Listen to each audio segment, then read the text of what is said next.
Ready? Yep.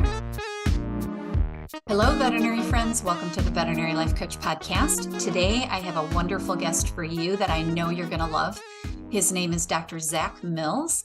He's the head veterinarian and vice president of medical performance at the Vets and a lieutenant colonel in the U.S. Army Reserve. He joined the U.S. Army Reserve in 2003 as a member of the Veterinary Corps. Dr. Mills has had a storied career ranging from epidemiology, biosecurity, private veterinary practice, military service in Baghdad, leading animal health pharmaceutical companies, and most recently with a company that's revolutionizing vet care industry, and it's called The Vets. Welcome to the podcast, Zach. I'm Julie. assuming I can call you that. Absolutely, yeah. First I'm name so basis. excited to have you here. Well, it's a real pleasure to be here, and thank you for taking the time and extending the invitation. Yeah, I'm excited to learn about what you're doing. And the question that I ask every veterinarian and almost every guest on my podcast, the first question is, can you tell us your veterinary story? Because we all started somewhere down this road into vet med, and I just kind of like to hear how your journey went, as much as you want to share. Sure. The journey into veterinary medicine is it's an interesting one. It's interesting to me. It's interesting to my parents. When I went in, I'm from Kansas, grew up in Kansas, and when I was going to Kansas State University, I fully thought that I was going to go to medical school. I was fully down that line, and then maybe even going to law school as well. My father's an attorney, and he was a judge, and his father was the same. But as I got closer and closer to graduation, medicine was looking less attractive, but I loved the science of it, and I put an application into vet school and got accepted on the first go round. And so I knew what I was going through right away. So I went into vet school in Kansas State, and just loved it. I really only been around companion animals at that point, so I wasn't aware. So I learned a lot about the mixed animals and the equine side. In Kansas, at Kansas State, we don't have tracking, or didn't have tracking at that time. So they're producing a veterinarian that can go out and work anywhere in the state. So the education's broad, and it allows you to pass the boards and essentially go out and do good things. During school, though, I became really interested in infectious diseases and started doing a master's degree at Kansas State, working with Debbie Briggs in her rabies lab. But infectious diseases, zoonotic diseases, those types of things have just fascinated me, where they transmit between animals and people. Took that same interest and went out and did was a house officer at Colorado State University and continued graduate school out there. Was doing biosecurity out there. That's how I got there. And I was 3 years at Colorado State. Following the time there, I went into private practice. I felt like I hadn't had my hands on animals at all since starting veterinary school, and I'm 8 years into it. So went into private practice for a few years down in the Denver metro area and also in the Evergreen area. Thought that I might at that point. I was working with a solo practitioner in the mountains in Evergreen, and it was stunning. Every day I loved going to work. Yeah. And yeah, fascinating. But I got approached by a pharmaceutical rep and said, "Have you ever considered the animal health industry?" And she worked with Pfizer Animal Health and said, "We'd love to have you apply." And I did, and that's when I got my start in that direction down the animal health industry. Multiple positions at Pfizer Animal Health. I was there through the transition into Zoetis. Positions there allowed me to get into people leadership and moved around the country, doing different things, and ended up in Kalamazoo, working at the R&D facility there as well, doing external innovation, so helping to bring new products into the company. So non-traditional veterinary things.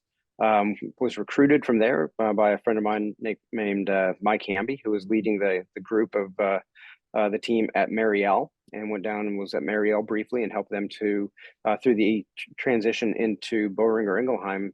Led a team through that transition for the veterinarians and led that team for 5 years with Boehringer as well, before joining the Vets. And the Vets was I started conversations with them. So it's now April of 2023. I started the conversations in May of 2022 with them. So a long time One of the things that they started doing at the beginning that was pretty interesting was working on a medical board. They wanted to be able to have their decisions based in the evidence, so evidence-based decisions, and so they're based in science. In veterinary medicine, there are some things you can go to and find a good evidence for why we do it. Others, we rely on subject matter experts. And so this is where they wanted me to come in at first, but then they created the position, asked me to apply for it as a full-time position. And 6 months later, signed on the dotted line with them. So knowing that they wanted to base their decisions in science was very important. And then two other things that were very important about the vets to me. One is that they're providing access to care where animals might not have received, otherwise been seen. So the model is to go into the homes. We're mobile, but we don't have mobile surgery suites. We don't do the exams outside. We actually go into the houses and we work side by side with the owners right there with us. And that delivery of care has been so well received. The company continues to grow. We're in 8 states now and 16 cities and growing. We're expanding into new cities now. So that access to care, we know that the people want it, and the conversations they're amazing. And then the other piece on that one was about helping the veterinarians be able to deliver the type of medicine that they learned in veterinary school. They want to be able to describe what they know and share that science and work with these people to deliver that best care. And I know that it's working because I hear the testimonials when I'm doing rides with these veterinarians, and I hear these owners saying, "Thank you." That's the first time often that somebody's had taken that much time to explain what's going on with their animals. So it's fascinating. I would say that's the civilian career, and that's how we got to this point on this one.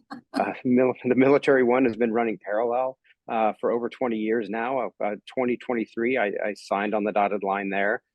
Joined with a veterinary treatment facility, VTF, in Denver, Colorado when I was there. Been fortunate to move around with them as well. So I got moved to a unit in Green Bay, Wisconsin, a civil affairs unit, a battalion there. Deployed with that group to Baghdad, was there for 6 months. Came back, and I could have moved back to the vet corps side, but I stayed in the civil affairs side in preventive medicine, and it's been wonderful to be able to do that. I was based in Green Bay, moved down to Puerto Rico with the Army as well. Came up to the Washington D.C. area, been at battalion strength, brigade strength, and now I'm at a KCOM strength, and I'm in Fort Meade in Maryland. And so we oversee a lot of veterinarians and the things that we're doing. They're really helping. They're making a difference with our partner nations and the ones that we want to work with. So in the reserve, for someone that doesn't know how that all works, in the reserve, are you actually acting as a veterinarian and taking care of the pets, or are you leadership and overseeing the veterinary corps? Like, what exactly are you doing? Yeah, well, when I started, these smaller ones, the VTFs, veterinary treatment facilities, we take care of military working dogs. That's a big Okay. part of the mission. The other part of that mission is doing food inspection. People don't realize that the food that the Department of Defense consumes is inspected by veterinarians. And the veterinarians got selected to do these because we're trained in comparative pathology. We know what normal looks like, and we are able to quickly identify abnormal. So that's where I started.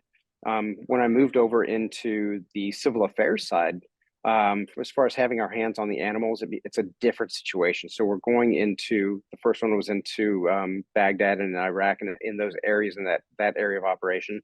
And we worked with the local governments and the local teams that were there, trying to identify veterinarians and then go out and help them to deliver the care. We didn't want so much to deliver it ourselves, because when we leave, it can fall apart. But if we're able to help stand up some other organizations and allow them to be able to do it, then that's what we would do. Most of the time, that worked out well. Occasionally, the veterinarians that we would contract with, they didn't show up, and so we would still step in and do some of the vaccinations, preventive health, deworming, things on the animals that we're doing there. No dogs and cats, really. It was all livestock, exactly what it was. And same thing now. I, as a subject matter expert within preventive medicine at the KCOM level, so a civil affairs command level, we do a lot of advising both to the country partner nations that we work with, as internally with our teams as well. And then we also, if it's a conflict zone, we try to help people identify what to look for when they're out on the roads and looking and just doing their day-to-day jobs that might be impacted by agriculture or animal health, and see where we might be able to have make an impact with that as well. So a lot of training and coaching. Yeah. And it sounds like it's something that you enjoy because you've stayed in it a long time, huh? I'll tell you that it is my good friend Jeff Ferris. He's a brigadier general now. He and I deployed to Baghdad on that first go around in 2007-8, and he's now a brigadier general, and he will always say that iron sharpens iron, and I would absolutely attribute that quote to him. I'm sure he got it from somebody, but Right. meaning that because I'm on my civilian career, it makes my military career even better, because the civilian career you get trained in coaching and communication and team building. And in the military, you get trained in leadership and working in austere environments. And so being in the military makes me a better business person, and being a business person makes me better on the other two. So I absolutely love that.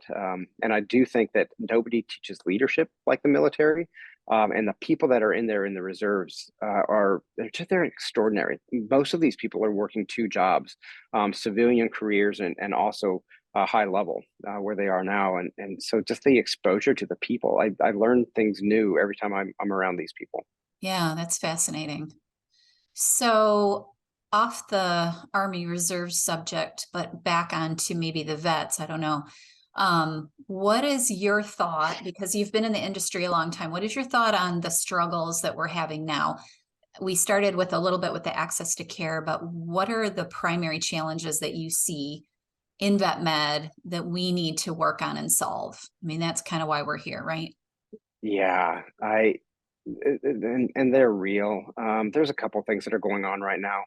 Um, I think that we're, as a profession, we're not producing enough veterinarians right now to take care of the need. I see Yeah, this. I'm friends with most of the deans at the veterinary schools as well, and talking with them. Friends with those people who are at the AAVMC, so the American Association of Vet Medical Colleges, looking at what we can do. And you can see that the numbers of veterinary schools are starting to expand. Texas Tech's recently opened one. Arizona's opening one. New Jersey's opening one. They continue to expand because the need is absolutely there in these states. California is a massive state, and they have two veterinary schools, and the University of California only has one right now. right. There's so much opportunity out there to be able to do that, but with that lack of veterinarian strength in the business, it happens that the demand is still up. So oftentimes, if you try to call in and get an appointment, it can be pushed out days or weeks or months at times. That's frustrating. People are trying to get the appointments shorter and shorter and shorter so that they can try to squeeze Make more more animals in money. during the day. Well, it's making Yeah, more money and trying to see more, because nobody likes to tell your clients that you can't come in for a right. few weeks. And Yeah. so, like, all of these things, like, yeah, the drive for the business and trying to drive revenue, trying to see more patients, trying to do all of these things, and just the stress that goes along with that. It's one thing if you're seeing 5, 10, or 15 patients a day. It's another thing if you're seeing 20, 25, 30 or more a day, Right. and just trying to push these things through. And it creates a lot of stress for people that they just carry on their shoulders all the time. People move from a university environment where it's a teaching and it's like it's a nurturing and a cultivating the type of things that we want, and then we push them over into these other areas that are just, they're high stress, high volume, high movement things. And I think it takes their toll. And we see people that are veterinarians that are leaving the profession.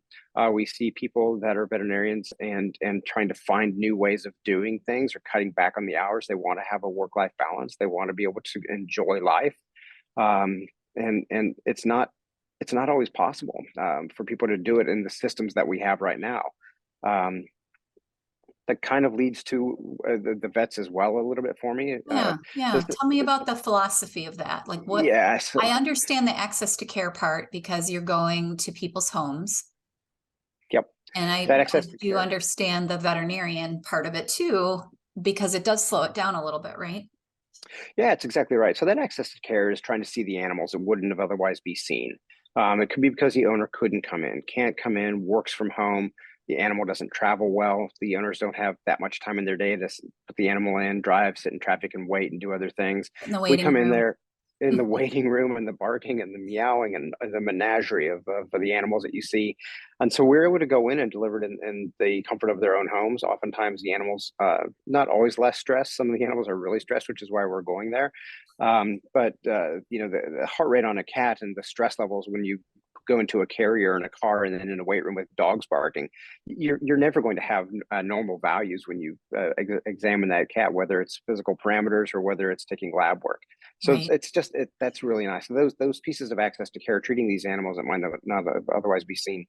But then with the veterinarians, and what we're telling these people and hiring, saying instead of having a 15 or a 20-minute appointment on and usual, what we're trying to do is give people 45 minutes or 60 minutes to be able to Mm. go in, because we have to set up in there a little bit. And you can start to have the conversations, go through and conduct the physical examination. Everything that goes on in a regular exam, it's just going on in the living room or in the kitchen or wherever is comfortable for the animal.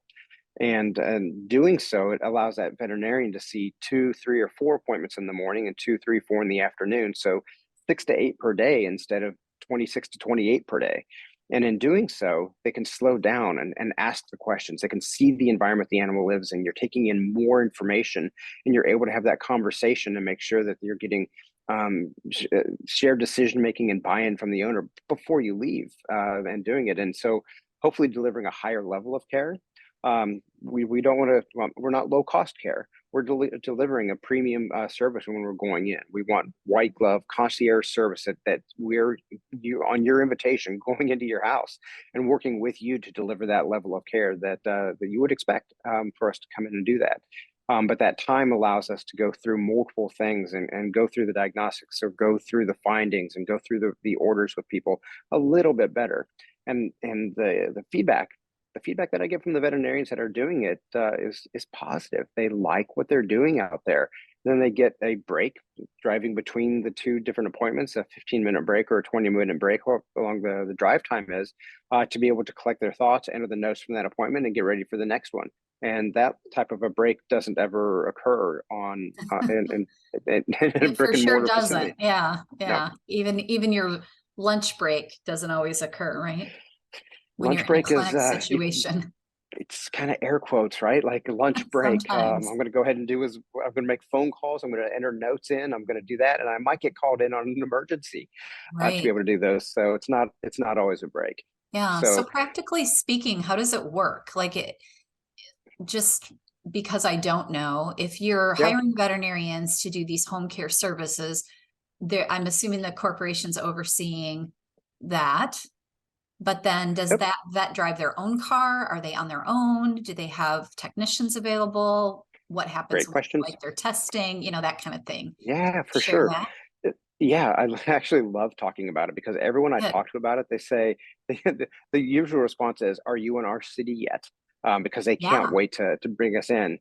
And Hmm. so the way that it's set up right now, we're spread across around the world where our headquarters are. We were started by a group of really thoughtful individuals that have worked in the startup space and worked in the technology space, and they were looking at veterinary care, saying, I think we can do this a little bit better and be able to offer something a little bit different." And so, with technology at the core of what we're doing, we're using our own platforms that we've built up to be able to do the calling and the scheduling and everything that goes through, and also the mapping that's done. And so, that's all the backbone is through the technology pieces that our company is. They're subject matter experts at. There's nobody better building these types of programs and making them.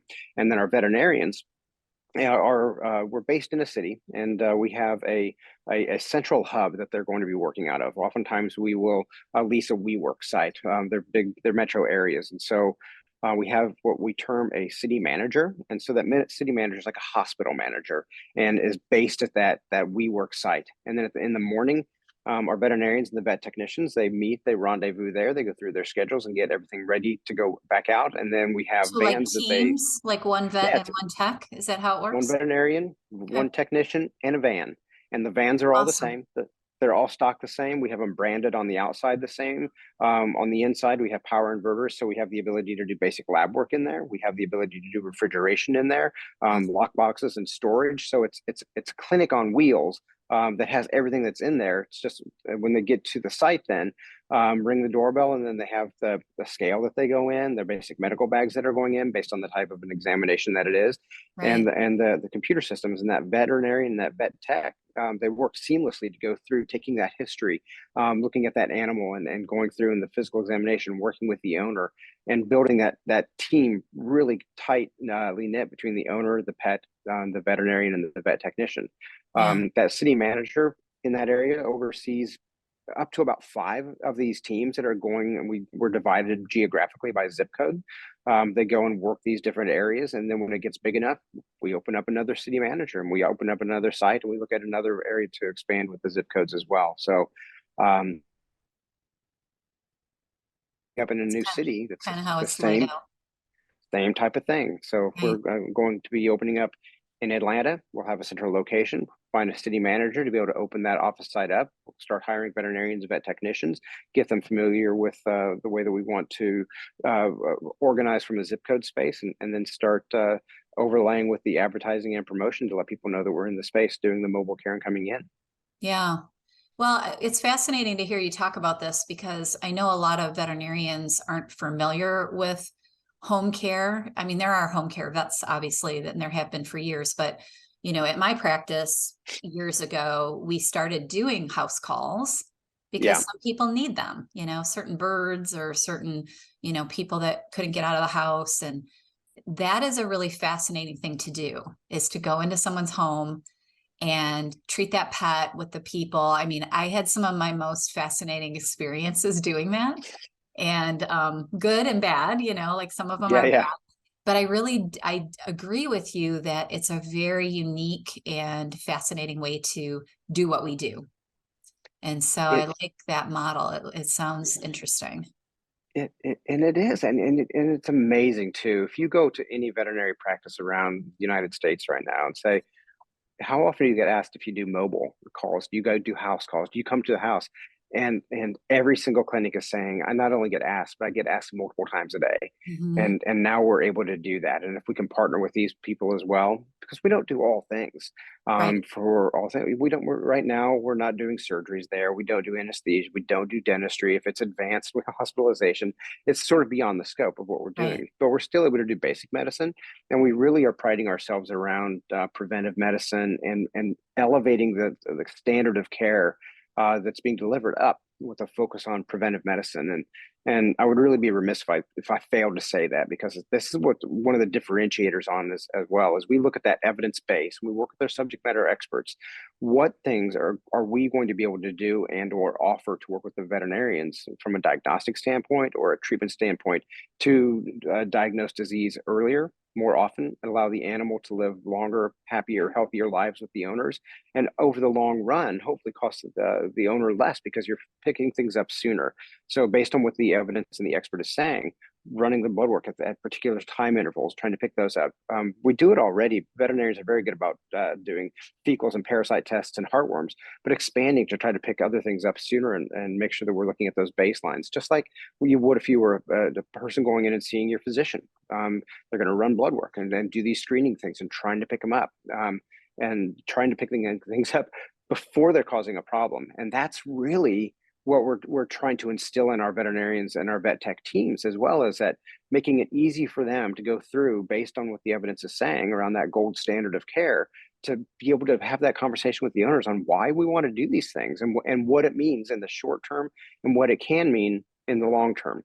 So it's a cornerstone of the practice that we're doing, and I think that it's easy to say that when you base it on the evidence and what the science says, that conversation becomes very natural with the owners, and they're already inviting us into their homes. They want to deliver the best care. They want to be able to do these things, and so we have those conversations with people about what we can do and what we deliver and why. Yeah. Is there a practical like relationship in the area with the actual brick and mortar practices? So if something does need to be referred into emergency, or I can see that this model would be great for maybe not necessarily the ER type cases, but more of the urgent care type cases to Yep. keep them out of the ERs so the ERs aren't overwhelmed. But is there some sort of like, okay, this dog needs a dental, now it has to go Is that a formal relationship, or is it just the client They're figures that out?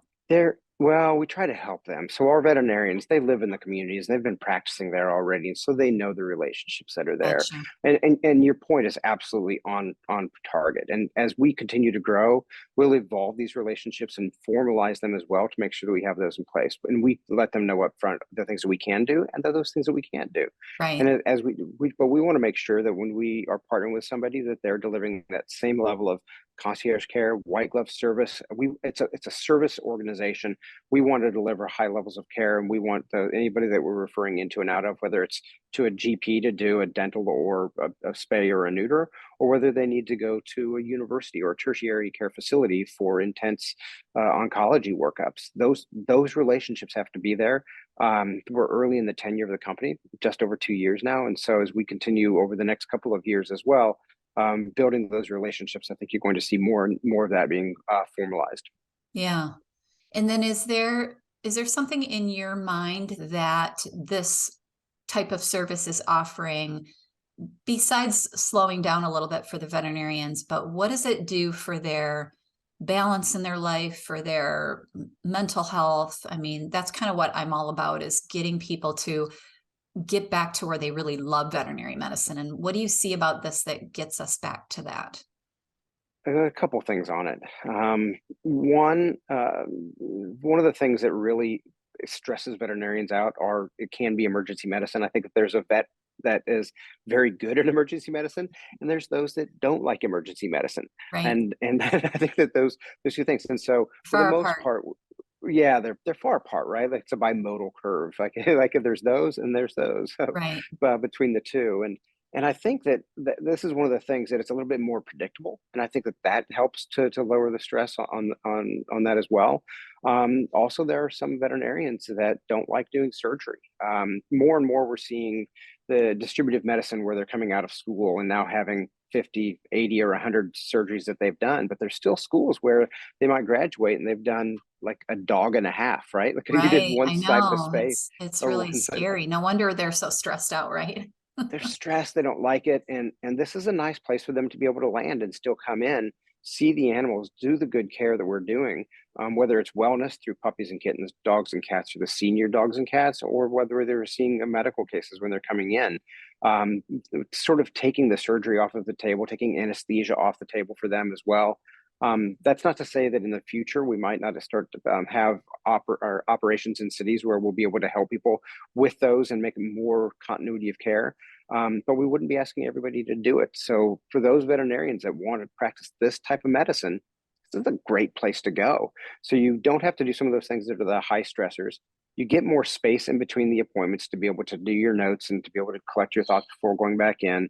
And at the end of the day, I'd say relatively at the end of the day, it's done. You're not going to see emergencies. You're not going to get called back in for the most part. You still have to enter your notes and send the blood work and get all those things in, but you're not going to get called in at midnight or weird things along those lines. And I think that balance in total allows people to plan a little bit better as well, to do the things that they want and practice the medicine they want.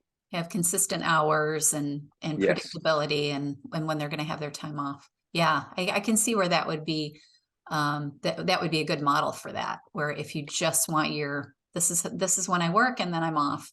Yeah, I love Yeah. that.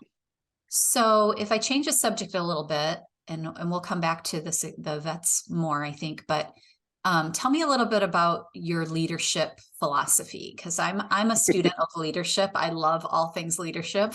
And so Yep. maybe somebody out there feels the same way.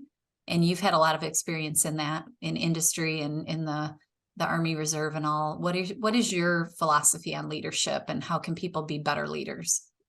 Leadership it's something that I think anybody can be a leader. And in the veterinary industry, like I would tell people on my teams before, companies up to 10,000, 12,000 people, if you're a veterinarian in a vet company, you're a leader.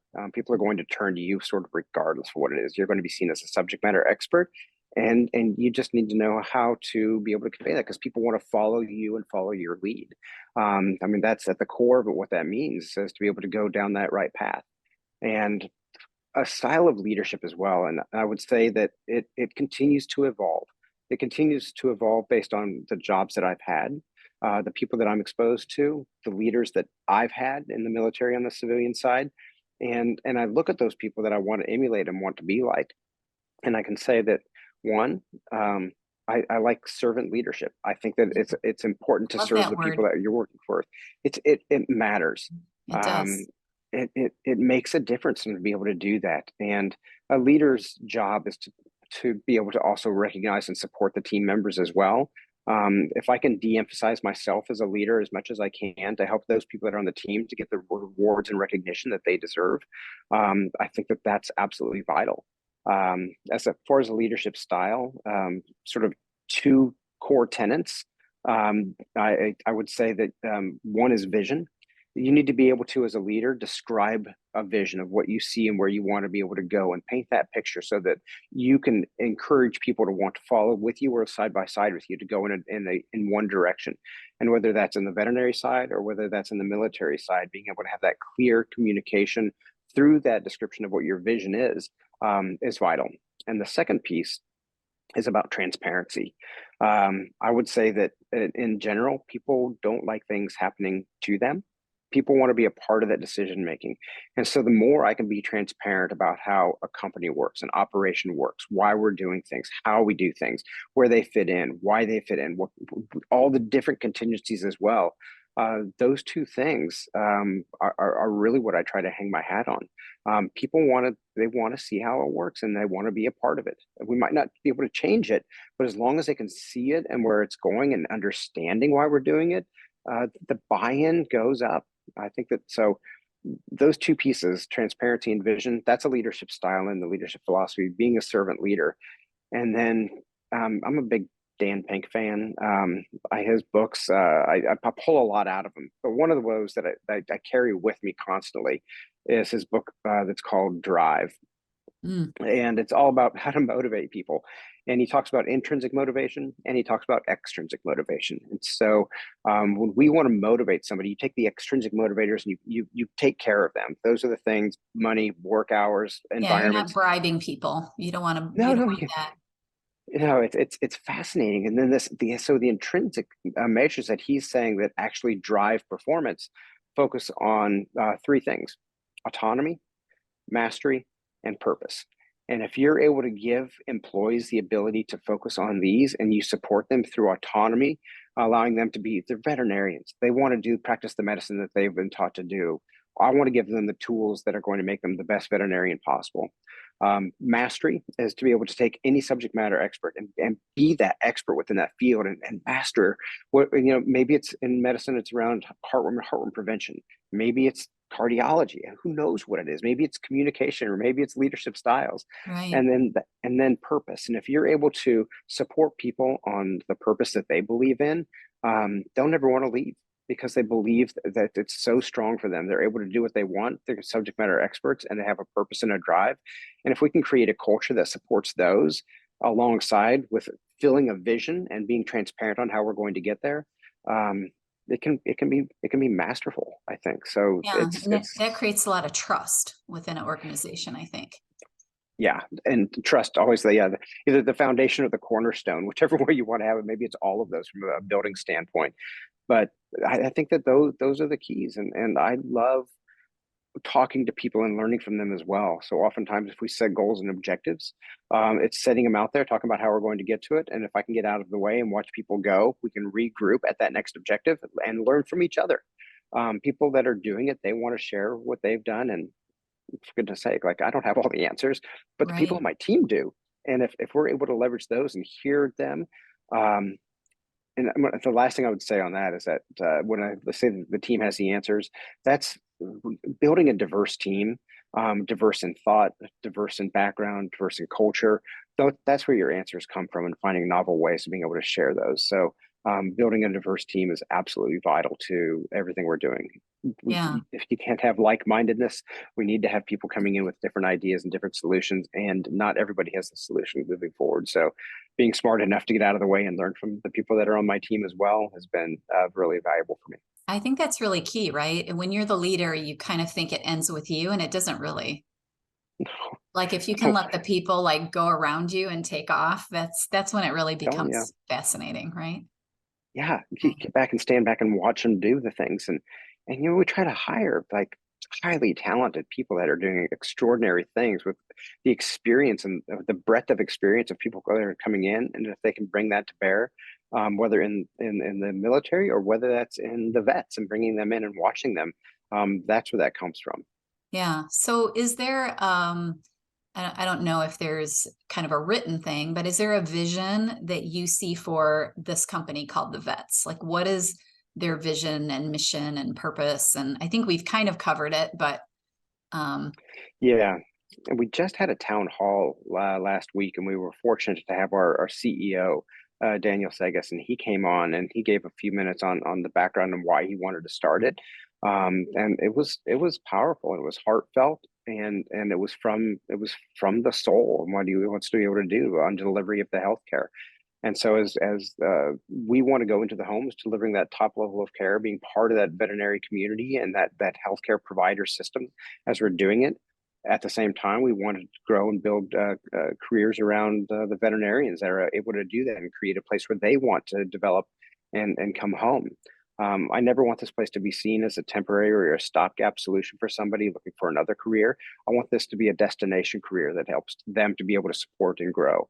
And through that, or to sort of Daniel's vision, I would say, um, we're in 8 states now. Well, we'd love to be in all 50 states and be even further at, working internationally as well. The healthcare for these pets doesn't stop and start at the border of any of these states, and it certainly doesn't stop and start at the border of the United States. And so right. being able to grow and expand and utilize models like this, leveraging the technology that we've got so we have that scalability, um, I think we're really onto something. Yeah, I think you are too. I think it's a really fascinating idea. And I've talked to one of my coaching clients actually a few weeks ago was talking about it, and I wasn't really aware of exactly how it all worked. So it was great that I stumbled across you, or you stumbled across me, and we got you to come on the podcast. So tell me what I didn't ask. Like, what should we say that we haven't already said? Oh, one thing I work with veterinary students as well, and one thing that I would tell people that Oh are yeah, looking let's at talk about them. vets, yeah. So the a couple different things on it. One, I'd say that the future is really bright. Being a Mm, veterinarian has love offered that. me the ability to do, like it's so diverse. I had a picture of what I thought a veterinarian would do, and I've barely done any of that. My career just keeps going in different directions. And so being trained as a veterinarian is training you to be a problem solver, taking disparate pieces of information and being able to put them together and make a diagnosis and move forward. And whether that's with a puppy or a kitten or a cow or a horse, whatever that is, it can be applied there. It can be applied in other parts of society and jobs. And we find veterinarians in all walks of life that are using those same problem solving skills to be able to do it. Right. Um, with the people looking at the vet school as well, get experience early and often, start looking in elementary and middle and high school, and seeing what that is, and consider it as a career or a potential career for people as well. And then I think advice for people going into the workforce is, if opportunities come across, never say no without pausing and evaluating it, because I like that. it's so easy to say Keep an no. open mind. It's Yeah. it's so easy to go right down that same path and always say no because change is difficult. And Mhm. if you open up your mind and you're willing to take a chance, the opportunities are limitless. They absolutely are limitless. Yeah. I think that that's a great thing to say because veterinary medicine is, I know just from doing this now, how many vets I've talked to and how different everyone's careers have been. And just really, really good people are in this profession.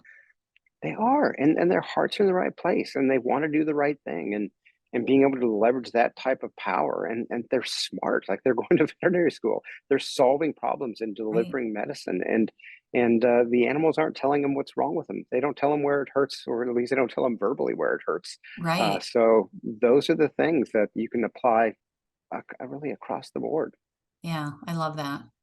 So tell people if they want to know more about the vets and what you do, or more about you, or ask any questions um, about anything, burnout and all of that. How can they how can they find you? Yep, I'm easy to find. The Vets is easy to find at thevets.com. I love the fact that it's so simple that we go on there. And so there's more information about who we are as a company right there, where we're located. We have the maps on there, how to make the appointments and how to book with those. I'm on LinkedIn. I'm Zach Mills. Sometimes if you search Zach Mills DVM, I'll usually pop up on that as well. And I'm responsive to those. And that's a really easy way to find me is through the LinkedIn. You can also, if you want to email me directly, I'm zach.mills@thevets.com. Very, Awesome. very easy to bring things through. So I've never been one to not want to give those out because we're really it's we're one team. We want to do the right thing and we want to be able to do that. And the more we can share the information, the better off we're going to be. And so if people want to reach out to me, for heaven's sakes, like reach out and let's talk about whatever whatever's on your mind, whether that's in and around the stress of the business or whether it's around the vets and how great a place it really is to work. Got questions about the military and what that might mean. I've probably got, if I don't have the answer, I probably know somebody in the industry that does have the answer. Yeah. And I just want to springboard off of what you just said is understanding that whatever you're feeling, a lot of other people have been through it. Oh my gosh. Like, have you ever felt stressed out or burned out being a veterinarian? Oh my God, who doesn't at some point? Like it can go through, I can have all the emotions in one day. I can go through and have and I go through weeks where there's stress and you're wondering how you're going to get things done. And then one more thing comes on top of it. Like we've all gone through that. And I would say that we get through it and we get through it together. And if you talk to your colleagues and friends, just don't suffer in silence ever. Like we're out there and we want to be able to help each other do it. Right.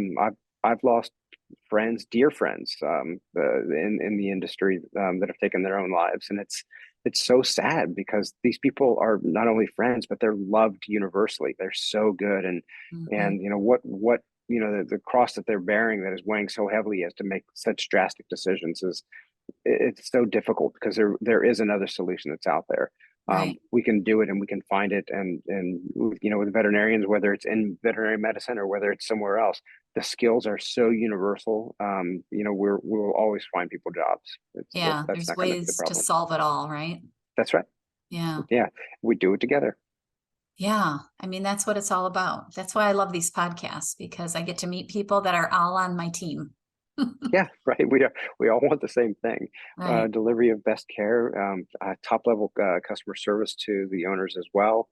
New and innovative ways of delivering medicine and care and surgery, whatever that might be, and making the profession better and better and better. And I think that if you look from the outside in, people really respect the veterinary profession and they respect veterinarians and veterinary technicians.